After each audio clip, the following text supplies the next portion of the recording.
Pansin lang namin para nagsimula na yung tariff war dito. Tapos yung mga liquor store, tinanggal na nila yung mga American brand na alak. Dagdag ko dun sa mga update natin is merong good news, may bad news. Bang gusto nyo unahin? Ay pag-usapan natin yung mga update na meron dito sa Canada.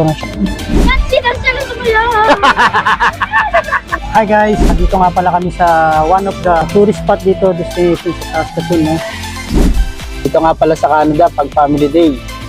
It's holiday. This is so good, bud. This is so good.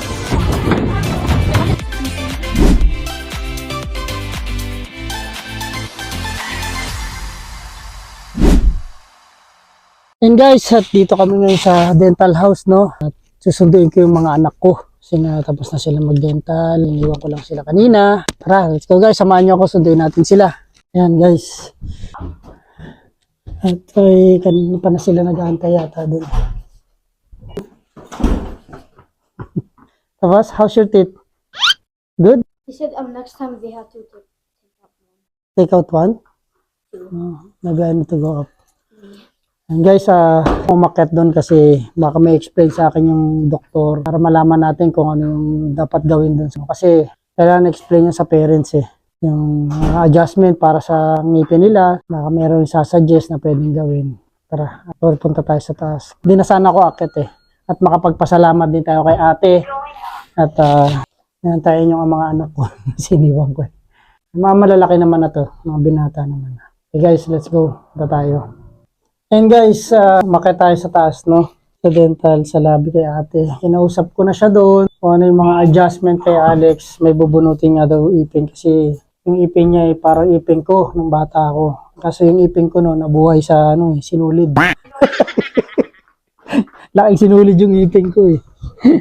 Siya, alagang dental talaga. Kasi nga may mga baby tooth siya na hindi pa natatanggal. Kailangan daw yung tanggalin para at least tumubo ng maayos yung mga bagong adult teeth niya. Ayun, tapos nag-sign din ako doon, may pinirmahan ako kasi gawa ng sa insurance. Kasi pagka primary insurance kasi si Mrs. doon. So yung mga hindi mako-cover ng insurance niya, halimbawa 80% lang yung cover ng insurance niya. Yung the rest 20% i-charge dun sa insurance ko. Binook ko na rin siya just in case, binook ko siya na yung kano'y mas maaga kasi nga mahirap magpabook ng dental dito. Lalo na dyan busy sila dito sa dental. Okay guys, at may pupuntahan tayo, no? Samahan nyo kami. At mag-aayos pala ako ng gamit sa likod. Magulo, let's go.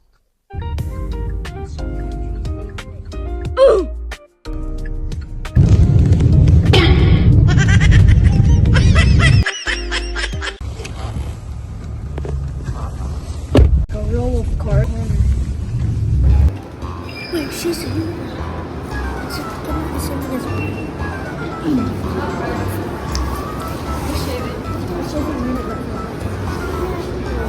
Who's that? Hi. Welcome to the vlog. Hello. Welcome to subscribe. We going? I don't know. We going? Anong papa? Mama. Mama. Mama.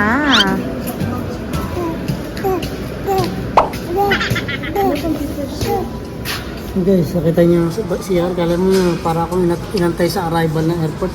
Ito. You know when people say you step on a crack, you break your mama's back?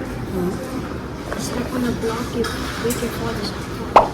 Naghanap gawa ko yun sa nabibits ka, pasasabayan mo. Ganda yan kasi nare-record mo siya.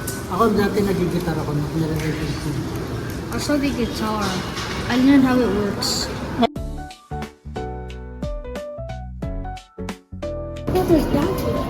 Guess what? Buy one for me.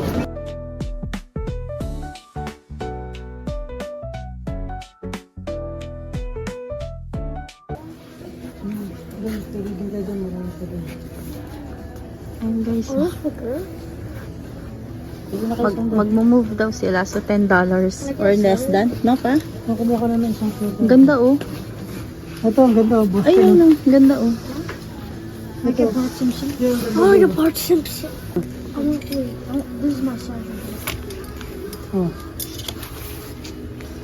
Where's my size? Mine's outside. I think we're supposed to have a sorbet coat. Sophie. Ilan? These are buy one get one for $1. This one. All the accessories. Oh, $1. Buy one get one for $1. So you get 2 items for the price of one. Okay. I like that. Like this. Yan oh, gaganda oh, $10 na lang. Tsaka yung iba below $10. Lilipat daw kasi sila ng location. Ayan, nangingi ako hanger, guys. Pwede. Pwede pala yun. Tinatapon lang nila yan. Tinatapon lang nila sa likod dyan. Kaya guys, kung gusto nyo mag-hanger, punta lang kayo sa mga likod ng mall. Ang daming hanger dyan. Kaya hinihingi ko eh. Sabi ko, pwede ako makahingi. Ayun, ang ganda ng hanger. Ganda. Oh, kaysa bumili tayo, di ba? Di ba magbabawas na ako ng gamit nila kasi medyo lumaki na yung mga anak ko. Kawa ng Diyos lumaki. Ano ha? Ha? Ano? Sorry. I just jumped and I heard the elevator again. Taka-Dollarama. Oh, bili ako battery sa sakyan ko ron sa Dollarama. Triple A. Nakabitan ko ng battery yun. Hindi naman sa kailangan palitan yung battery. Kailangan ko lang isasaksak na. Kasi dati hindi ko sinasaksak. Siyempre, bago yung sakyan mo na. Hindi mo naman talaga advice na sakyan. Tsaka kung magsasaksak ka, dito 4 hours lang talaga. And guys, bibili ka ba muna notebook? Ha? Bibili ka muna notebook? Kain mo na kayo. Makain mo na. Time to eat.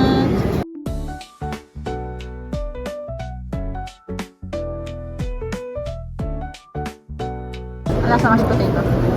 Good. Good?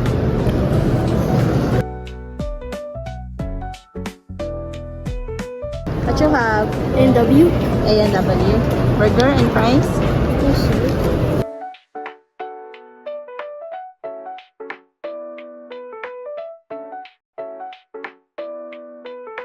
You have spring roll?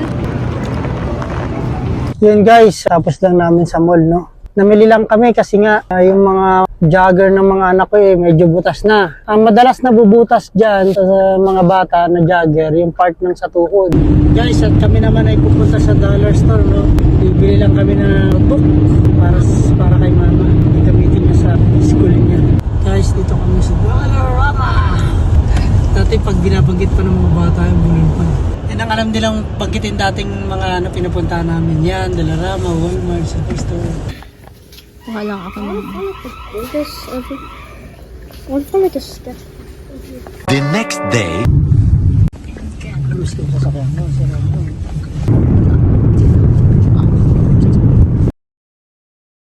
And guys, dito kami sa Walmart. Hello, Sophie. Hello. Pansin lang namin para nagsimula na yung tariff war dito. Kunti na lang yung namimili sa Walmart.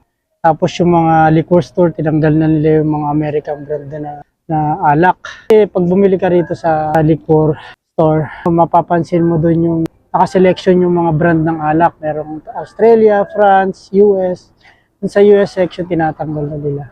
Bibili muna kami ng tinapay guys. Maya, kwentuhan tayo. Guys, tara. Ang bagong update nga pala, idadagdag ko dun sa mga update natin is merong good news, may bad news. Bang gusto nyo unahin? Siyempre, bad news muna. Sige, unahin muna natin yung bad news para at least may pangbawi, no? Yung bad news nga pala guys, yung mga nakaturis, halimbawa po tourist visa ka rito, kung wala kang mahanap na employer, wala na. Hindi ka na makakapag-apply kung wala ka dun sa express entry category. Paano kung wala kang experience sa ganun? Paano ka? Di ba? Ano rin naman, risky rin naman kung mag-a-apply ka ng student, no? Pero magagastos ka lang, magre-renta ka. Tapos hindi ka rin makakapag-apply doon sa express category na ano. Kailangan alamin niyo yung express category, no? Punta kayo sa website para makita niyo kung ano yung mga express category na available na pwede niyong applyan. Unahin na natin dyan, mga cooks. Oh, yan, magandang balita yan. Ayan, good news na tayo, ha. Tsaka yung bago ngayon sa category, education. agriculture. Tapos yung sa education, magandang balita yan kasi bago yung mga teacher natin, nung nakaraan may nagtatanong sa akin, teacher, no, kung paano daw may experience yung teacher sa Pinas, magagamit daw ba niya dyan. Ngayon, ito na yung pagkakataon. Express entry, makapag-apply ka kung may experience yung teacher, no, sa Pilipinas. Tapos yung mga cooks natin, yung mga culinary natin, yung mga sa Pilipinas, pwede na nilang gamitin dito ngayon yun. Experience nila. Makakapag-apply na sila. Tsaka yung mga naka-apply na ng LMIA ngayon, ay mapaprocess na ngayon yung mga papel nila, no? Tuloy-tuloy na, makakapag-renew na ulit sila. Yan yung mga good news natin, guys. Bili muna tayo. Ayan, mama. Oh. Hirapan mag-isip kung bibili niya. Yan na talaga minimum yan, ma. 19. Ito lang yung mga single digit niya, oh. Mahal na. Mahal na kasi talaga ng bilihin ngayon, guys. Ang hirap magtipid. Tanong tipid mo eh. Ganun pa rin eh. Ito na lang. Namimili siya. Guys, dito tayo sa Asian market. At tayo dito ay mamimili. Ayan. Great Asian market. Dito tayo mamimili. No? Bibili tayo ng tinapay. Nagustuhan kasi nila yung tinapay na binili ko. Kaya ito, bumalik tayo. Guys, bili tayo ng tinapay. Yung coconut bun. Gusto ka nilang mga bata. Ano yung sis? Hanapin natin. Yun!